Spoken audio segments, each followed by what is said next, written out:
Gold एक ऐसी commodity है जो हमेशा से ही वैल्यूएबल रही है।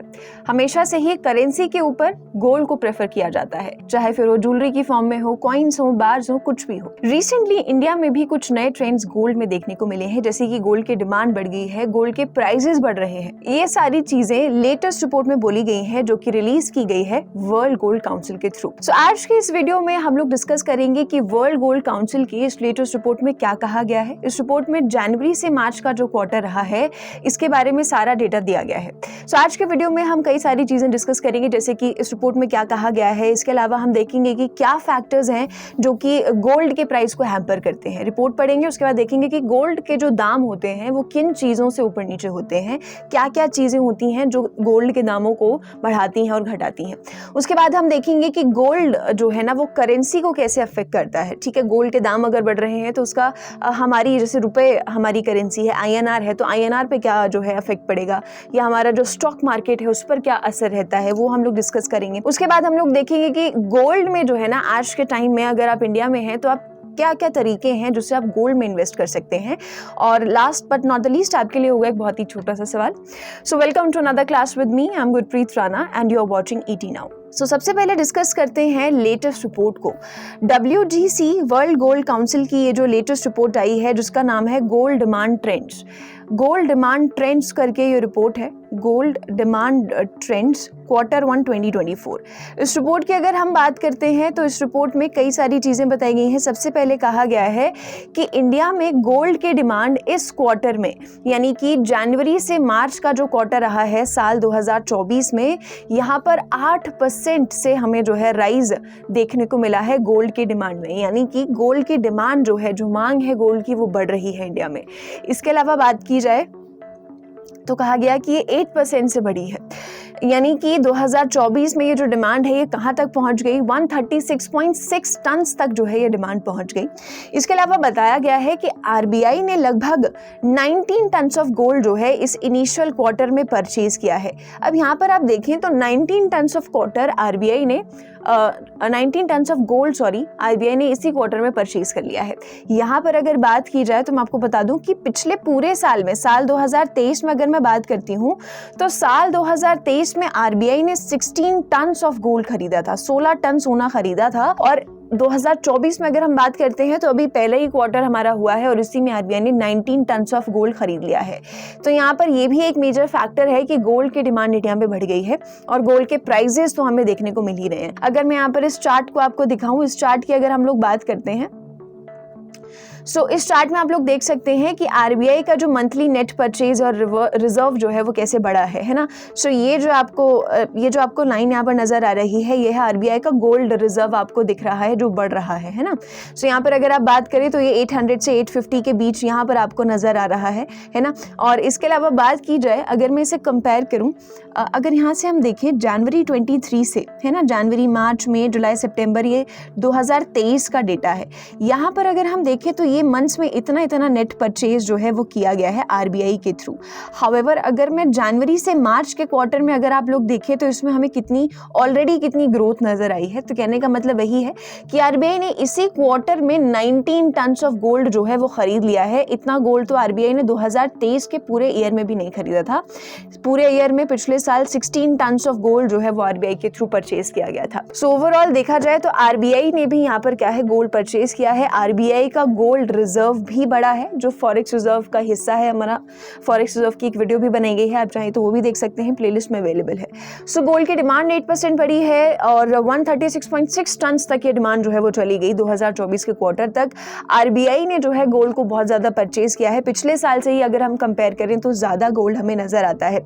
इसके अलावा अगर बात करें तो कहा गया कि इंडियंस ने जो है ना गोल्ड बहुत ज्यादा खरीदा है ना, परचेज बहुत ज्यादा किया है। अगर इसे पिछले क्वार्टर से कंपेयर किया जाए तो लगभग अप्रोक्सीमेटली 75,000 CR से भी ज्यादा, करोड़ प्लस, मैं आपको एक अप्रोक्सीमेट वैल्यू यहाँ पर बता रही हूँ, इतने करोड़ से भी ज्यादा गोल्ड जो है ना इसी क्वार्टर में 75,000 करोड़ रुपए की वैल्यू से भी ज्यादा का सोना इसी क्वार्टर में इंडियंस ने परचेज किया है। सो परचेजिंग भी बढ़ गई है, डिमांड, ऑफ कोर्स परचेज बढ़ेगा तो डिमांड तो ऑफ कोर्स बढ़ेगी ही, डिमांड है तभी तो परचेज बढ़ रही है, राइट। सो इस रिपोर्ट में ये चीज भी बताई गई है। इसके अलावा कहा गया कि वैल्यू के टर्म्स पे अगर हम बात करते करते हैं तो गोल्ड जो है ना, जो गोल्ड है उसमें हमें 20% राइज देखने को मिला है।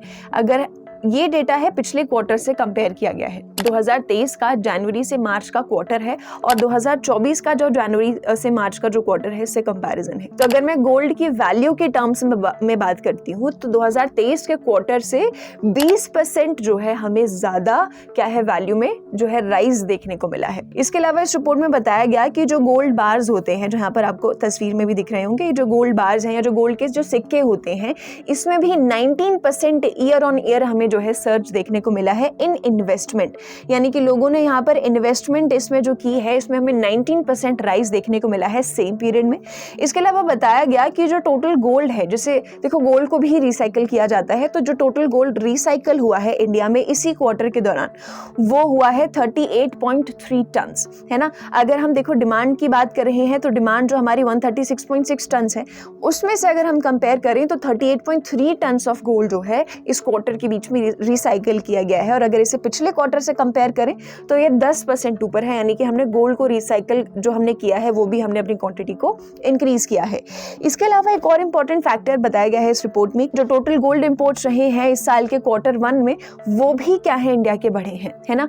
वो कितने बड़े हैं, वो रहे हैं अप बाय 25%। 179.4 टन जो हैं क्या है हमारे टोटल गोल्ड इंपोर्ट्स रहे इस क्वार्टर 1 में। जनवरी से मार्च 2024 में इतना सोना जो है हमने क्या है इंपोर्ट किया है, यानी कि हमने खरीदा है ना। और यहाँ पर बात करें तो ये पिछले क्वार्टर के मुकाबले 25% जो है ज्यादा सोना हमने खरीदा है। अब यहाँ पर बात की जाए, इसके साथ साथ मैं आपको बता दूं कि इसी में ज्वेलरी जो है ना, यूजुअली क्या है अगर मैं बात करूं नॉर्मली तो ज्यादातर लोग क्या है ज्वेलरी ज्यादा खरीदते हैं, है ना। तो ज्वेलरी का जो डिमांड है वो 15% बड़ा हमें दिखाई दिया।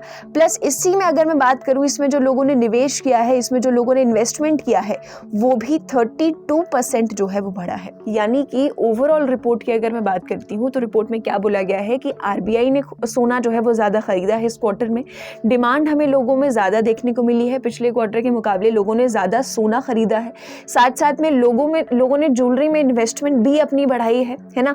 ज्वेलरी की डिमांड भी बढ़ी है, लोगों ने इन्वेस्टमेंट गोल्ड बार और कॉइन्स में भी किया है, राइट। इसके अलावा रिसाइकल गोल्ड की जो क्वांटिटी है वो भी बढ़ी है, आरबीआई ने तो बढ़ाया ही है। सो ये सारी चीजें इस लेटेस्ट रिपोर्ट में कही गई हैं। सो ओवरऑल अगर हम एक क्रक्स पर, एक जिस्ट पर आए, सो हम देख सकते हैं कि गोल्ड की डिमांड इंडिया में बढ़ रही है और गोल्ड का प्राइस भी इंडिया में बढ़ रहा है और कॉन्टिन्यूसली आरबीआई भी इसे परचेज कर रहा है अगर हम इसे पिछले क्वार्टर से कंपेयर करते हैं। तो अब हम बात करते हैं कि ठीक है गोल्ड के प्राइस बढ़ रहे हैं, गोल्ड की डिमांड बढ़ रही है, लेकिन क्या फैक्टर्स होते हैं जिसकी वजह से गोल्ड का प्राइस जो है वो इम्पैक्ट होता है ना। क्या फैक्टर्स होते हैं? सबसे पहले तो आ जाता है इन्फ्लेशन। देखो वीडियो की शुरुआत में मैंने आपसे कहा था कि गोल्ड जो है करेंसी के ऊपर जो है प्रेफर किया जाता है। सो यूजुअली क्या है गोल्ड को एज अ स्टडी एसेट या एक स्टडी कमोडिटी के तौर पर देखा जाता है। अगर हम करेंसी की बात करते हैं ना, महंगाई आएगी तो करेंसी की वैल्यू अपने आप नीचे आ जाती है, लेकिन गोल्ड को क्या है एक स्टडी एसेट की तरह देखा जाता है कि गोल्ड की वैल्यू तो बढ़ेगी ही, क्योंकि इतना कॉस्टली मेटल है, इतना फाइनाइट सोर्स है एक तो हमारा आ जाता है। सो इन्फ्लेशन की अगर हम बात करते हैं तो इन्वेस्टर्स क्या हैं गोल्ड को प्रेफर करते हैं कि अगर हमें इन्वेस्टमेंट करना है, अगर मैं आपको ये ऑप्शन दे दूं कि आपके पास गोल्ड है और करेंसी का ऑप्शन है, तो आपका पहला ऑप्शन क्या आ जाएगा, आप चूज करेंगे गोल्ड को, क्योंकि गोल्ड क्या है एक स्टडी एसेट है, आपको भी पता है ना। Over the period of time gold की वैल्यू बढ़ने ही वाली है, करेंसी की वैल्यू इन्फ्लेशन आएगा तो डिक्रीज हो सकती है। सो आप भी क्या है गोल्ड को प्रेफर करेंगे। सो यूजुअली यही ट्रेंड होता है और इन्वेस्टर्स भी गोल्ड को प्रेफर करते हैं। तो क्या होता है जब इन्फ्लेशन, मान लो जब महंगाई बढ़ जाएगी, महंगाई बढ़ने लगेगी, लोगों को लगेगा कि महंगाई का दर बढ़ रहा है, इन्फ्लेशन आ रहा है, तो लोग क्या है गोल्ड में इन्वेस्ट करना ज्यादा शुरू कर देंगे, है ना। सो गोल्ड में इन्वेस्ट करना शुरू करेंगे तो भाई ऑटोमेटिकली क्या है गोल्ड की जो डिमांड है वो इंक्रीज हो जाएगी, है ना। सो इन्फ्लेशन भी एक इंपॉर्टेंट फैक्टर आ जाता है। अगर इन्फ्लेशन हो रहा है, डिफ्लेशन हो रहा है मान लो, है ना, तो लोग क्या है ये डिमांड में हमें फर्क देखने को मिलता है, लोग सोना ज्यादा परचेज करने लगेंगे अगर इन्फ्लेशन होगा, जिसकी वजह से गोल्ड के प्राइस जो है अपने आप आपके ऊपर जाएंगे। सो ये भी एक बड़ा रीजन है, इन्फ्लेशन में एक फैक्टर आ जाता है जिससे गोल्ड के प्राइस पर असर हमें देखने को मिलता है। उसके बाद आ जाता है गोल्ड का प्रोडक्शन। देखो इतना बेसिक आप सबको पता है कि गोल्ड एक फाइनाइट सोर्स है, इनफाइनाइट सोर्स नहीं है, लिमिटेड है गोल्ड हमारे पास, है ना। गोल्ड को निकालने निकालने के लिए माइनिंग करनी पड़ती है। गोल्ड रिजर्व्स अगर कहीं मिलेंगे, है ना, कहीं पता चलेगा कि सोना है तो पहले इसकी खुदाई होगी प्रॉपरली, उसके लिए लेबर्स लगेंगे। सो फाइनाइट सोर्स है तो उसका प्रोडक्शन भी क्या है उस तरीके से, उस हिसाब से लिमिटेड हो जाता है और एक्सपेंसिव हो जाता है, राइट। सो गोल्ड की अगर बात की जाए तो ये भी एक रीजन है, क्योंकि जो भी इजी गोल्ड हमारे पास था वो तो इतने over the years, over the centuries जो है हम लोग निकाल चुके हैं। अब जो गोल्ड है हमारे पास उसके लिए क्या है, हमें डीप माइनिंग करनी है, हमें ज़्यादा रिसोर्सेज चाहिए, हमें ज़्यादा लेबर चाहिए, है ना। लेबर आएंगे उनको भी हेल्थ रिस्क रहेंगे, एनवायरमेंटल हैजार्ड्स रहेंगे। सो ये जो पूरा प्रोसेस है ये क्या है, और ज़्यादा एक्सपेंसिव हो गया है और ज़्यादा लिमिटेड हो गया है, जिसकी वजह से क्या है, गोल्ड के दाम हमें बढ़ते हुए नजर आते हैं। सो गोल्ड का प्रोडक्शन भी एक मेजर फैक्टर आ जाता है कि भाई सप्लाई, लेट्स जस्ट से कि भाई डिमांड बहुत ज़्यादा आ रही है ना, प्रोडक्शन लिमिटेड है, सप्लाई ज़्यादा है, प्रोडक्शन लिमिटेड है, तो ऑफ कोर्स क्या है, उस चीज़ को महंगा कर दिया जाएगा ताकि उसको क्या है, प्रोडक्शन के हिसाब से ही लोग खरीद पाए, है ना। चीज़ को बहुत ज़्यादा सस्ता कर दिया, मान लो सोना बहुत ज़्यादा सस्ता हो गया कल को, है ना, तो और प्राइस जो है उसका कम है तो हर कोई उसे खरीद सकता है। तो गोल्ड का प्रोडक्शन भी एक इंपॉर्टेंट फैक्टर आ जाता है जो गोल्ड के प्राइस को हैम्पर करता है, राइट। उसके बाद बात की जाए तो एक और फैक्टर आ जाता है ग्लोबल मार्केट ट्रेंड्स या ग्लोबल प्राइस या ग्लोबल मूवमेंट की मैं बात करती हूँ। लेट्स जस्ट से कोई जियोपॉलिटिकल कॉन्फ्लिक्ट हो जाता है, मार्केट जो है थोड़ा डिस्टर्ब हो जाता है ना, जो है करेंसी ऊपर नीचे हो जाती है, तो उसकी वजह से उसका सीधा असर हमें गोल्ड के प्राइस पर भी देखने को मिलेगा। सो यहाँ पर ग्लोबल मार्केट ट्रेंड्स जो है उसका भी असर गोल्ड के प्राइस पर देखने को मिलता है। इसके बाद बात करें तो यहाँ पर एक्सचेंज रेट भी इसी से लिंक्ड है। मैं यहाँ पर आपको साथ साथ बताती हूँ कि एक्सचेंज रेट कैसे यहाँ से लिंक्ड है। आपको पता है कि INR की जो वैल्यू है वो US डॉलर के कंपैरिजन में वीक है, राइट। सो ये जो एक्सचेंज रेट्स होते हैं, फॉरेक्स रिजर्व की वीडियो में भी मैंने आपको एक्सप्लेन किया था एक्सचेंज रेट क्या होता है, क्या चीज़ें होती हैं इसके अंदर। यहाँ पर अगर बात करें तो रूपी और US डॉलर की अगर बात करें, मान लो अगर रूपी कमज़ोर पड़ जाता है ना, रूपी कमज़ोर पड़ जाता है, अभी भी वीक ही है अगर डॉलर के कंपैरिजन में अगर हम बात करते हैं। सो अगर रूपी कमज़ोर पड़ जाता है तो यहाँ पर क्या है, गोल्ड के प्राइस पर सीधा असर आता है, गोल्ड का प्राइस आपका ऊपर चला जाएगा। अगर करेंसी हमारी स्ट्रांग रहती है तो वाइस वर्सा। यहाँ पर रूपी की अगर बात करें, अगर एक्सचेंज रेट में अगर हम देखें, अगर रूपी जो है वीकर रहता है तो इसका सीधा असर गोल्ड पर देखने को मिलता है। इसके अलावा बात करते हैं गवर्नमेंट गोल्ड रिजर्व्स की। गवर्नमेंट गोल्ड रिजर्व्स की बात की जाए तो जैसे अभी हमने रिपोर्ट में देखा कि RBI ने क्या है, RBI के गोल्ड रिजर्व्स बढ़ते जा रहे हैं, है ना। RBI ने इस साल 19 टन्स ऑफ गोल्ड जो है ऑलरेडी परचेज कर लिया है। सो यहाँ पर क्या है, अगर गवर्नमेंट यानी कि एक देश का सेंट्रल बैंक जो है अगर गोल्ड परचेज कर रहा है तो गोल्ड की डिमांड बढ़ेगी और गोल्ड के प्राइस भी बढ़ेंगे। ऐसा क्यों किया जाता है कि भाई मार्केट में अगर कैश फ्लो बढ़ रहा है तो कैश फ्लो को क्या है, लिमिट करने के लिए जो सेंट्रल बैंक है वो क्या करेगा, वो गोल्ड परचेज करेगा, है ना। गोल्ड परचेज करेगा, गोल्ड की डिमांड बढ़ जाएगी, गोल्ड का प्राइस आपको ऑटोमेटिकली बढ़ता हुआ दिखेगा।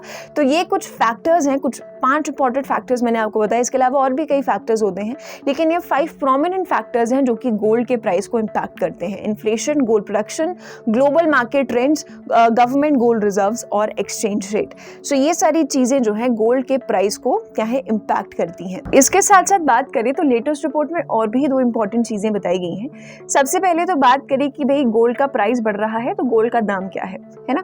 अगर बात की जाए तो इस रिपोर्ट में बताया गया है कि 2024 का जो Q1 रहा है इसमें 10 ग्राम का जो सोना है, ठीक है, 10 ग्राम्स ऑफ गोल्ड जो है उसका जो प्राइस रहा है वो रहा है 55,247.20 पर 10 ग्राम, ठीक है। 10 ग्राम के हिसाब से अगर आप बात करें तो 55,000 के आसपास, 55,000 से ऊपर ही जो है गोल्ड का प्राइस रहा है एज कम्पेयर टू पिछले क्वार्टर से अगर आप डायरेक्टली यहाँ पर कंपेयर करें तो 49,943.80 पैसे आपका रहा है ना, पर 10 ग्राम। सो यहाँ पर अगर हम बात करें तो ये बिना इंपोर्ट ड्यूटी और GST के बिना कैलकुलेट किए हुए ये ओवरऑल प्राइस है आपका, राइट। सो यहाँ पर अगर बात की जाए तो अनडाउटेडली पिछले क्वार्टर से इस क्वार्टर के कंपैरिजन में हमें क्या है, प्राइस जो है वो बढ़ता हुआ नजर आया है, राइट। सो प्राइस हमारा बढ़ा है 10 ग्राम सोने का अगर हम बात करें तो ऑन एन एवरेज 55,000 आप बोल सकते हैं, 55,000 से ज्यादा जो है 10 ग्राम का सोना मिल रहा है।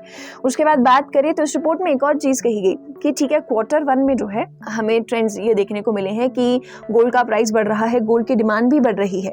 लेकिन साथ साथ में इस रिपोर्ट में कहा गया कि आने वाले क्वार्टर्स में हो सकता है ऐसा डेटा, इस रिपोर्ट में ऐसा लिखा हुआ था कि डेटा जो है वो शो करता है कि गोल्ड कंजम्पशन जो है आने वाले टाइम्स में कम हो सकता है, डिक्लाइन हो सकता है, बिकॉज इलेक्शंस जो है अभी हमारे चल रहे हैं, इलेक्शंस के अलग अलग फेजेस शुरू हो चुके हैं, जनरल इलेक्शंस का टाइम है। तो ऐसे टाइम में गोल्ड और कैश का जो मूवमेंट है उस पर ज़्यादा स्क्रूटिनी लग जाती है ना, उस पर ज़्यादा जो है निगरानी रहती है। तो ऐसे टाइम में गोल्ड का कंजम्पशन जो है वो थोड़ा गिर सकता है। सो अपकमिंग क्वार्टर के लिए कहा गया है कि आने वाले टाइम में गोल्ड के रेट्स में और गोल्ड की डिमांड में जो है या कंजम्पशन में जो है उसमें हमें थोड़ा सा डिक्लाइन देखने को मिल सकता है। अब आगे आते हैं और बात करते हैं कि ठीक है, आने वाले टाइम में गोल्ड जो है गिर सकता है, प्राइस जो है डिक्लाइन हो सकता है, ठीक है। सो साथ साथ में डिस्कस करते हैं कि गोल्ड जो है वो स्टॉक मार्केट पे कैसा असर रहेगा इसका, या करेंसी पर जो है इसका कैसा असर रहता है। सो अभी अभी हमने एक चीज़ डिस्कस की थी, एक्सचेंज रेट हमने पढ़ा था, है ना। हमने क्या पढ़ा था कि गोल्ड जो है ना, अगर हमारा जो रूपी है, हमने पढ़ा था अगर रूपी हमारा वीक हो जाता है यूएस के कंपैरिजन में तो गोल्ड का प्राइस ऊपर चला जाता है। सबसे पहली चीज़ तो हमने ये पढ़ी थी। अब यहाँ पर हम बात करते हैं तो आपको ये पता है कि इंडिया जो है गोल्ड का one of the largest importers है ना। इंडिया में गोल्ड बहुत ज़्यादा इम्पोर्ट किया जाता है, इम्पोर्टर बहुत बड़ा है, ठीक है। सो इम्पोर्ट हम लोग कर रहे हैं, तो मैंने पहले भी कई वीडियोस में चीज़ कही है कि इम्पोर्ट करेंगे तो भाई हमारी करेंसी खर्च हो रही है ना, यानी कि हमारी करेंसी जो है वो खर्च हो रही है, माइनस आप बोलेंगे एक तरीके से, माइनस ही हो रहा है हमारे पर्स में से। सो यहाँ पर अगर बात करें तो इंडिया जो है अगर गोल्ड इम्पोर्ट कर रहा है तो सबसे पहले तो इम्पोर्ट के प्राइसेस पर हम लोग बहुत ज़्यादा डिपेंडेंट है ना। सो अगर हम लोग इम्पोर्ट ज़्यादा करेंगे तो हमारा जो करेंसी है ना वो क्या है, हमारा नीचे जाएगा, ठीक है। नीचे ऑब्वियसली बात है जाएगा, क्योंकि गोल्ड ऑफ कोर्स सस्ती चीज़ तो है नहीं, सस्ता कमोडिटी तो बिल्कुल भी नहीं है। तो अगर हम लोग इंपोर्ट करें यानी कि हम खरीद रहे हैं तो हमारी करेंसी जा रही है। सो इंपोर्ट बढ़ेगा तो करेंसी जो है आपकी डिक्लाइन होगी। हाउएवर अगर हम बात करते हैं, अगर एक्सपोर्ट हम लोग बढ़ा देते हैं, अगर हम लोग एक्सपोर्ट करना शुरू करते हैं यानी कि हम बेचना शुरू कर देते हैं तो करेंसी हमारे पास आएगी, राइट। तो करेंसी की वैल्यू जो है क्या है, इंक्रीज हो जाएगी।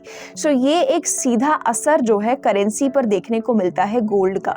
गोल्ड से अगर हम बात करें तो गोल्ड की परचेजिंग जो वैल्यू है ना, अगर हम उस टर्म्स में बात करते हैं तो अगर आप गोल्ड को खरीद रहे हैं तो आपकी करेंसी जो है डाउन जाएगी। अगर आप गोल्ड बेच रहे हैं या एक्सपोर्ट कर रहे हैं तो आपकी करेंसी ऊपर ही जाएगी। इसके अलावा अगर मैं स्टॉक मार्केट की बात करती हूँ तो स्टॉक मार्केट को कैसे अफेक्ट करता है गोल्ड, इस पर अगर बात की जाए तो देखो गोल्ड का स्टॉक मार्केट के साथ एक इन्वर्स रिलेशन आ जाता है ना। यानी कि इन्वर्स आप समझते हैं, इन्वर्स रिलेशन से मतलब है कि अगर भाई गोल्ड का प्राइस ऊपर जा रहा है तो स्टॉक मार्केट जो है डाउन जाएगा, अगर स्टॉक मार्केट अप जा रहा है तो गोल्ड जो है वो डाउन जाएगा। तो ये एक इन्वर्स रिलेशन जनरली जो है वो देखा जाता है, या हिस्टोरिकली भी ओवर द पीरियड ऐसा ही देखा गया है, एक इन्वर्स रिलेशन स्टॉक मार्केट और गोल्ड में देखा गया है।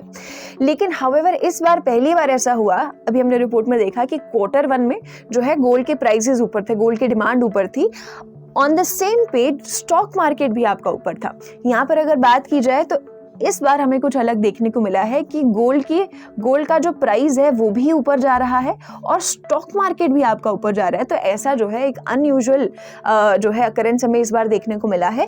यूजुअली क्या होता है कि इन्वर्स रिलेशन रहता है, राइट। तो करेंसी की अगर बात करते हैं तो करेंसी क्या है आपकी हैम्पर होगी गोल्ड से, स्टॉक मार्केट भी हैम्पर होता है। हाउएवर इस बार क्या है, थोड़ा सा डिफरेंट हमें यहाँ पर पैटर्न देखने को मिला है।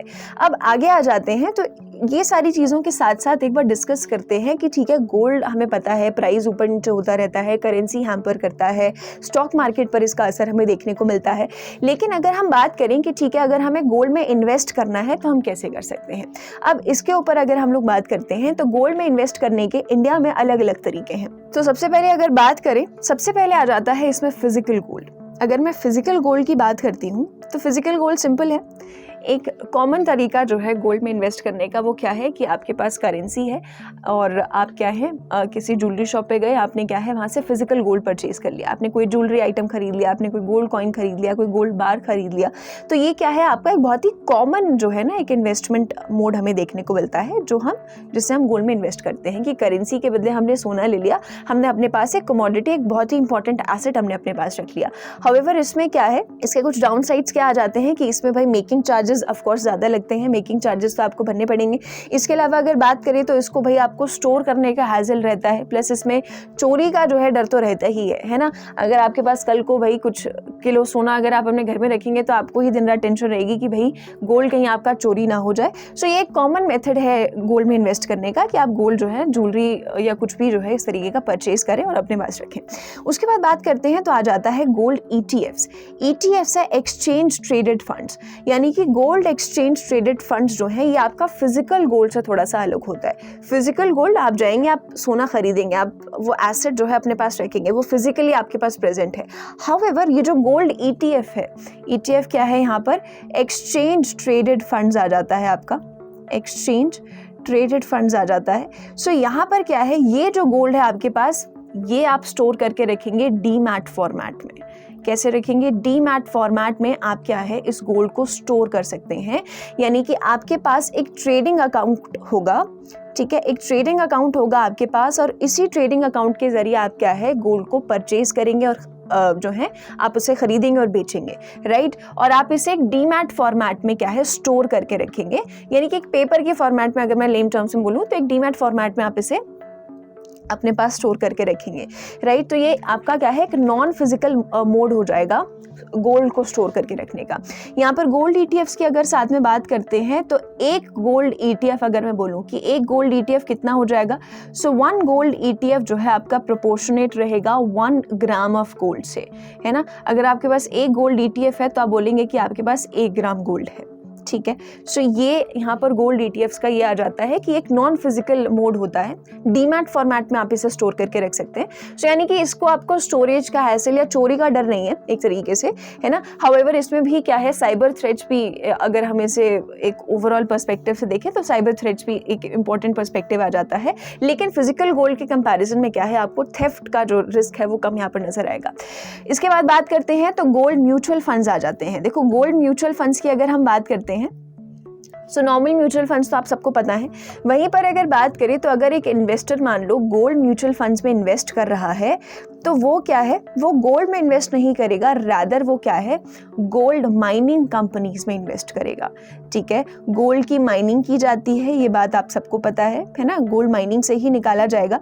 सो जो आपके गोल्ड माइनिंग कंपनीज होंगे, जो आपके गोल्ड माइनिंग कंपनीज होंगे वहाँ पर क्या है इन्वेस्टर क्या है म्यूचुअल फंड्स में इन्वेस्ट करेगा। तो यहाँ पर भी सेम चीज़ रहती है, एसेट मैनेजमेंट कंपनीज होंगी, एसेट मैनेजमेंट कंपनीज ही क्या है आपको इस तरीके के म्यूचुअल फंड्स जो हैं गोल्ड म्यूचुअल फंड्स बेचेंगे और यहाँ पर जो कंपनीज होंगी वो आपको देखने को मिलेंगी, यहाँ पर कौन सी गोल्ड माइनिंग कंपनीज देखने को मिलेंगी, राइट। तो यहाँ पर भी क्या है वही NAV linked price, net asset value linked price पर क्या है AMCs आपको म्यूचुअल फंड्स, ये गोल्ड के जो म्यूचुअल फंड्स हैं वो बेचेंगी। तो इन्वेस्टर यहाँ पर क्या है एक तरीके से गोल्ड में इन्वेस्ट करने के बजाय क्या है गोल्ड माइनिंग कंपनीज में इन्वेस्ट करता है म्यूचुअल फंड्स के थ्रू। सो ये भी एक पॉपुलर मोड ऑफ इन्वेस्टमेंट है गोल्ड में, राइट। ये भी टैक्सेबल है, गोल्ड ETFs भी आपका टैक्सेबल है, फिजिकल गोल्ड भी आपका टैक्सेबल है। इसके अलावा बात करते हैं तो एक अनदर पॉपुलर गोल्ड इन्वेस्टमेंट का जो मेथड है वो आ जाता है सोवरेन गोल्ड बॉन्ड्स।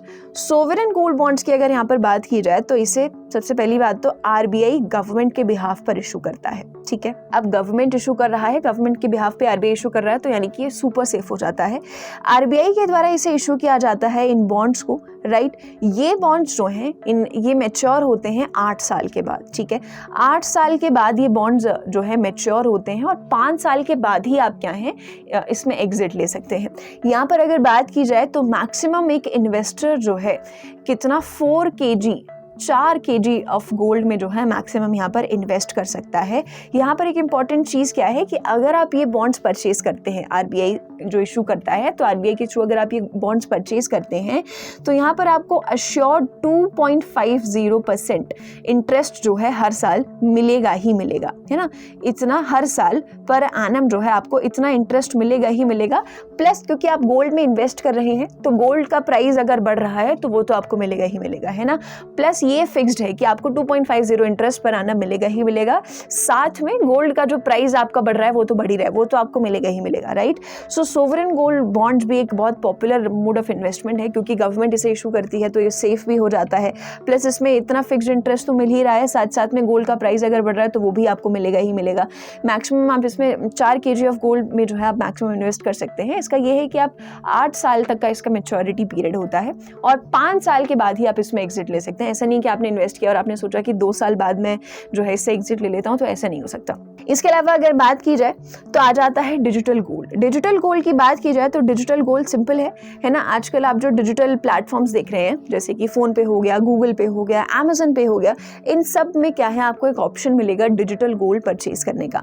सो ये सारे क्या है, ये इस तरीके के जो प्लेटफॉर्म्स हैं, जो डिजिटल इन्वेस्टमेंट प्लेटफॉर्म्स हैं, इन प्लेटफॉर्म्स का इस्तेमाल करके आप सोना होल्ड कर सकते हैं, खरीद सकते हैं, बेच सकते हैं, लेकिन इलेक्ट्रॉनिकली, ठीक है। इलेक्ट्रॉनिकली आपके पास क्या है, ये गोल्ड मौजूद रहेगा, आप खरीदेंगे और आप इसे इलेक्ट्रॉनिकली जो है होल्ड करके रख सकते हैं, राइट। सो इसमें क्या है, ज़रूरी नहीं है कि आपको जो है 1 किलो सोना, 2 किलो सोना ही खरीदना है। आप इसमें फ्रैक्शंस ऑफ गोल्ड भी, यानी कि बहुत छोटे छोटे पोर्शंस भी क्या है गोल्ड के परचेज करके रख सकते हैं। सो यहाँ पर क्या है, आपको फिजिकली क्या है गोल्ड को स्टोर करने की नीड नहीं होगी। आप गोल्ड को क्या है इलेक्ट्रॉनिकली जो है स्टोर करके रख सकते हैं, होल्ड करके रख सकते हैं अपने प्लेटफॉर्म्स पे। सो ये कुछ कॉमन जो है ना इन्वेस्टमेंट मोड्स हैं गोल्ड में जो हमें देखने को मिलते हैं। आई होप आपको ये मोड समझ में आए होंगे, क्योंकि गोल्ड में जो है यहाँ पर ये सारे मेथड्स हमें देखने को मिलते हैं। इसके आगे अगर हम बात करते हैं तो जाने से पहले आप लोगों के लिए एक बहुत ही छोटा सा सवाल है। सवाल ये है कि which Indian state is known as the land of gold. इसमें से कौन सा स्टेट है जिसे लैंड ऑफ गोल्ड के नाम से जाना जाता है? बिहार, यूपी, कर्नाटक या फिर आंध्र प्रदेश। एक स्टेट इसमें से ऐसा है क्योंकि वहां पर गोल्ड माइनिंग बहुत ज्यादा होती है, इसे लैंड ऑफ गोल्ड कहा जाता है। क्या इसका आंसर होगा, आप हमें बता सकते हैं। इसके अलावा आप हमें बता सकते हैं कि इन बताए गए मोड्स ऑफ गोल्ड इन्वेस्टमेंट में आपका preferred mode of gold investment कौन सा है, आप किस में इन्वेस्ट करना चाहेंगे। इसके अलावा और कोई भी रिव्यूज या सजेशंस अगर आपके हैं तो आप हमारे साथ कमेंट बॉक्स में जरूर शेयर करें, अपना आंसर हमारे साथ जरूर शेयर करें। मिलेंगे अगले सेशन में, तब तक take care, bye. If you like this video, then like, share and subscribe to ET Now.